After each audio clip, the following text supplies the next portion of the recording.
Bay Area. Welcome to Kevin Tienken.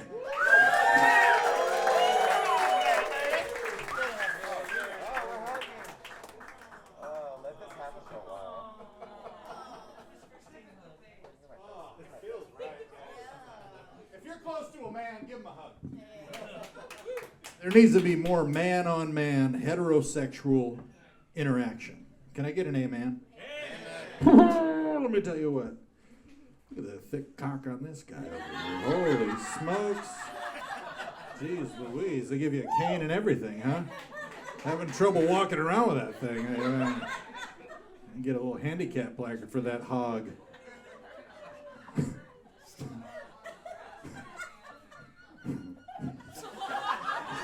Ma'am, that should not be that funny. All right, you gotta play in the kind of the theoretical realm here, ma'am. You know, it's not sell the man out a little bit. That laughter's a two. Oh my God, how are we doing? You got a weird smile going on here. Feels right. Hey, thanks. I don't know if you hate me, you love me, you wanna. I don't know. There's some sort of emotional, sexual confusion going on between me and you. I get it. I put on this baby blue members only. It can be very difficult, you know. No, I'll tell you guys right off the bat, I'm married with 2 kids. I'm sorry, ladies. I'm very sorry. You know, I know there's some lesbians in the crowd. And I know I'm here to help you question. You know, well, did I make the right choice? Here he is. Oh, no. No, I let women down all over the country. They see me up here, the members only. Oh, you get it. Ma'am, oh, you better watch out there, lady. You got a little sparkle in your eyes. Oh, woof. Oh, man, she's blushing. Oh, it's good to see it. Oh, God bless you. God bless you. Now, I like seeing a couple of thick hog men around here. We're in a dearth of thick hogs around this place. Men trying to walk around and pretend they got small little cocks. Got to walk around cock first in this world, you know what I mean? Thick dick. I'm telling you what, suicide rates for men are way up. Small dick energy. No good. I like complimenting men. What can I say? I appreciate, I think we should do it. We're hurting out here. It's not easy to be a man around here right now. Can I get an amen? Amen. Oh, I knew there were some allies out here. I felt it. No, I like to compliment men when I see them. See some man looking good like this guy with the mustache. Very nice. Real good. A lot of men aren't as comfortable with their sexuality, and they get very uncomfortable. The heterosexuals. Ugh. You know what I'm talking about. Try to compliment a man, say, hey, bald head's working for you, buddy. I like to rub my hands around on it, you know what I mean? A lot of guys get uncomfortable. They'll say something like, hey, you trying to fuck me? I know you moved to L.A. Like, take it easy. Back in the day, I'm an old man. I used to say the phrase, no homo. You guys remember that one? San Francisco, here we are, baby. I used to say it. I used to go, and I throw the no homo out all day. Can't say it. It's bad. Bad. People don't like it. It's offensive. Offensive to a whole group of people. Sweetie pie. That's all right. We'll be okay. I'm going to miss saying no homo, folks. I'm going to tell you why. Anytime you see 2 men on the streets and one man walks up to another man and says, hey, buddy, no homo, but.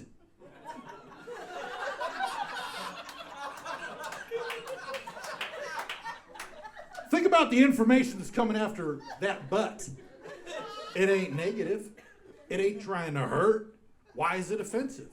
Nobody's going to come up to you and say, hey, no homo, but you're a piece of shit. That's not going to happen. Why is everybody hating? My boss is never going to pull me back to the back room and say, hey, we've been going over your performance reports lately. No homo, but we're going to have to let you go. Sorry, sir, this is a business. I'm never going to get a phone call in the middle of the night from some number I don't recognize, some just guy going, "Hey, this is Deputy Sheriff's Officer Smith out here at the Clovis County Deputy's office. Am I speaking with the man of the house here?" "Well, sir, this is never easy. No homo, but your son's been killed in an automobile accident." Now, sir, let's hold it together. Let's not get gay about this. You're going to need to be strong for your wife in their time of need. So then I'm set in a quandary. Is there an echo in here? How do I compliment a heterosexual man and avoid the no homo offense? And I learned this skill. It was a situation. I had a good friend going through a hard time. We've been there, right? Can I get an amen? Amen. Oh, yeah. It gets rough out there. My buddy, he's a manly man, masculine man. Reminds me of you, sir. Very masculine. Lots of chainsaws in the garage. Well, hey, brother, it takes a lot to get one of these members-only shirts, buddy. I'll tell you what, you keep playing your cards right. No, I put this thing down so women stop trying to fuck me. No, I'm telling you, I get off stage and even the lesbians will come up to me. They're like, "Give me that cock. Give me that hog," you know. I put on the members-only jacket to try to damper down some of the sexuality. And it doesn't always work, you know. And you're feeling it right now, man. I'm right in front of you. No, and I'm sorry. I apologize. I don't want to be the one that ruins this blissful relationship, you know. I'll give you a little space, ma'am. No, I get it. No, I appreciate that. You having a good time there, mustache? All right, you're looking good, buddy. Who you here with? You here with a lady? Oh my God. Yeah, you make a black lady blush. You're doing something right. You know what I mean? Because it ain't easy. There's pigment and all kinds of stuff to get through. And that blood is visible. And I appreciate it. Hey, good on you, pal. Appreciate it. Appreciate it. All right, take it easy, all right. I backed away from you now. All right, now you're in a relationship. Don't forget it. Ma'am. No, I had a buddy going through divorce. Tough guy, 7 chainsaws. He had a scar for every chainsaw. You know, he was one of those guys, real tough, real masculine. And he's in the backyard. He called me over, and his wife is leaving him, and he lost his job. And he calls me up. He says, "Buddy, I need a friend." And we're in the backyard, and we start talking. And we start talking about real shit. What's going on with your life? And I don't know if you've ever been a man before. But when you start talking about real shit, the emotions, they start coming up. You want to cry? And everything in your life says, "Don't you fucking cry, you bitch. You stupid bitch." Crying? Ugh. Even the anatomy of your body will make the hole in your throat so small. My buddy's telling me a story. I go, "What happened with your wife?" He tries to tell me. He can't tell me because his body is revolting against him. He wants to tell me real thoughts, real feelings. Remember, he goes,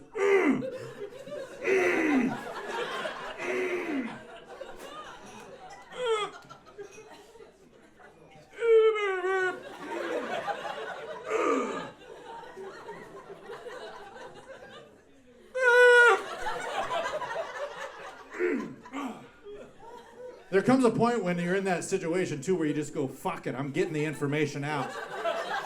And the throat hole is so small, so it comes out just ridiculous. You're going, "Everybody's never going to love everybody." Very uncomfortable. Very uncomfortable. I remember I was sitting in his backyard, and he starts going into this, and he starts getting emotional. And I was uncomfortable. And I wanted to compliment him, make him feel good in the moment. And I didn't want to give him the no homo preface. I didn't want to do it. It felt disingenuous, you know? I remember I looked him in the eye. He goes, not even making eye contact. I go, "Buddy, you knock it off. You're going to find another wife. You're going to find another job. I know 100% this is happening. You know how I know why, buddy? Because you got a big old dick, brother. Big old dick. And folks, this ain't about you agreeing with what I'm saying. This is me relaying a story because when I said that to that gentleman, I don't know what happened. Something made sense in his mind. Because this is a man who was broken. He's down like this. I go, you got a big old dick. He looked up.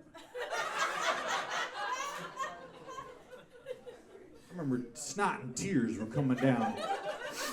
Wiped it away. He goes, brother, I really appreciate you saying that, man. I do got a big old dick. I'm gonna make it through this divorce. So you damn right you is. And boys in the room where you at? Boys, give me a hey. Come on, man, where the fuck you at? You having a hard time in your life? Sir, do you have a perfect life? My name is Dexter. Well, all right, I'm gonna take a drink on that one, Dexter. Dexter, next time you're having a hard time in life, which I know it happens, the waves of life break over the beaches of your existence. I know you're out there, Dexter, living life, you know. Next time your life gets hard, Dexter, do yourself a favor. Can you do that for me? Are you on board? Okay. I want you to do this for yourself. And gentlemen, take notes. All right? I'm about to change your fucking lives. Find yourself a full-length mirror first thing in the morning. Okay? Life's hard, you get fired, whatever, you know. Shit happens. You get in front of that mirror. You look yourself dead in the eye. Say, you got a big old dick, buddy. You mean it. I dare you not to conquer your whole universe that day. Ladies, I'm not sure what to tell you. I don't know. The fallacy of the big cock. Equivalent on the women's side, I don't know what it is. You just go, your boobs are the exact same size. They're perfectly symmetrical. I'm raising a little boy right now. 16-year-old boy. He's my son. He's not just a stranger. I'm raising a child. I met him on the subway. No, he's my son. He's a great kid. Little jack-off machine. You guys remember being 16? Don't blush. I know you all were flicking the bean downtown, ma'am. This guy was jacking the ding-dong every which way.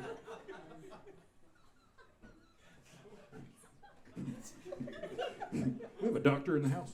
Is there a doctor around here, ma'am? My son's hilarious. He's 16, and I'm always like, hey, is there any girls, any boys? Like, hey, I'm progressive. Anything going on? He's like, Dad, don't do it. Like, I'm not just saying, you're 16. There's got to be somebody that's, you know, arousing your interest. He's like, Dad, don't. Like, all right, take it easy. And then he'll play Fortnite. You guys know what Fortnite is? Yeah. Oh, boy. He's been picking some juicy avatars. I don't know if you've seen Fortnite. They got some thick ladies on there. You guys know what I'm talking about. You know what I mean? Juicy. Thick. Rich. And I don't know if there's any engineers here that work out at Epic Games, but I'll tell you something, the booty jiggle physics. I don't know if you guys are paying attention to what's going on with graphic design right now. But they got that booty jiggle down. It's beautiful. And I remember I'm sitting down with my boy, I'm going, hey, nice selection. Big fan of this choice here. And he's like, Dad, stop. Don't. That's not why I do it, Dad.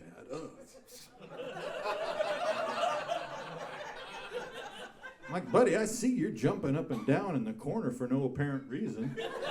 I don't know why else you're picking it. There's a lot of character selection. Lot of options. I go, buddy, you could have been the banana real easy. You chose the thick ass. So why do it? Why do you do it, son? He goes, it's got the smallest hitbox, Dad. I'm like, I think you're trying to hit some box. Sorry, I thought there were gamers in here. It's fine, it's good. My son's hilarious. He's probably the most confident man I've ever met in my entire life. Remember when when he was about 9 years old, I took him to the Regal Cinema because I'm balling out of control. I'm not trying to brag up here. I don't know if you guys can afford the Regal, but I would suggest it. Get some velvet on the walls. It's very nice. And I took him to a kids movie. My son's 9 years old, and he walks up to the urinal at this kids movie. And if you go to a kids movie, there's a lot of dads hanging out in the men's restroom with their kids, and I'm sure it's happening in the women's restroom with the moms. And so we're all hanging out, and you're seeing them. You go, oh, hey, Dad, how you doing? Good stuff. How about those Yankees? Love it. Great stuff. Then my son walks up to the urinal and pulls his pants all the way down to the ground. It's very hard to look like a cool dad when your 9-year-old's got his ass cheeks out at the Regal. You know what I mean? And I remember thinking, oh, my son will listen to me. I can be a dad in this moment. I'll walk up to him and be like, hey, buddy, these ass cheeks out. This whole ass cheek out move, not a great move. And I told him that. And the other dads are looking at me like, Jesus Christ, what is happening with this family? So I'm like trying to be cool. I'm like, we're just playing around. He's having fun. Don't worry about it. And I go, buddy, let's pull the pants up. Let's pull them up. Let's go ahead. And he looked at me, and without missing a beat, yelled at me in public at the Regal with his pants still around his ankles. He goes, Dad, this is how I do it, okay? Oh. And gentlemen, I'll tell you this right now. If a 9-year-old is screaming at you with their pants around their ankles, don't think about what to do. Just back away. I'm gonna back away. Doesn't matter if it's your son. I had completely separated myself from that entity at that point and watched this freak of nature exist on his own. And then he did something that truly blew my mind. He produced a single square of toilet paper. And I'm gonna ask you, sir, a man with a little bit of wisdom here, when you go pee-pee,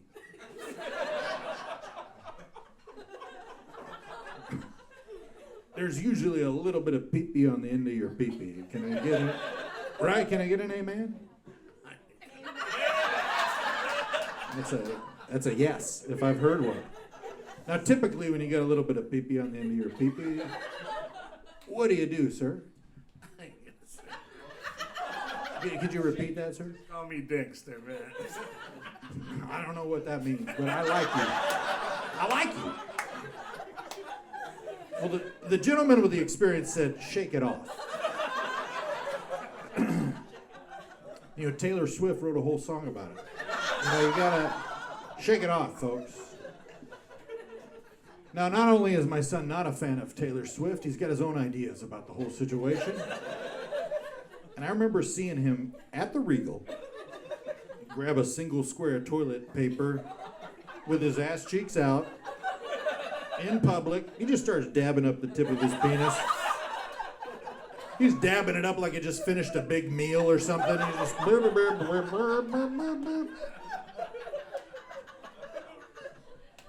I met him outside the restroom. And he saw the look on my face, that I didn't approve. He goes, Dad, I don't know that Neanderthals do it. But the civilized man uses a single square. Guys, I've gone way over my time, and I appreciate you so much. Thank you so much. I'm Kevin Tienken. Enjoy the rest of the show.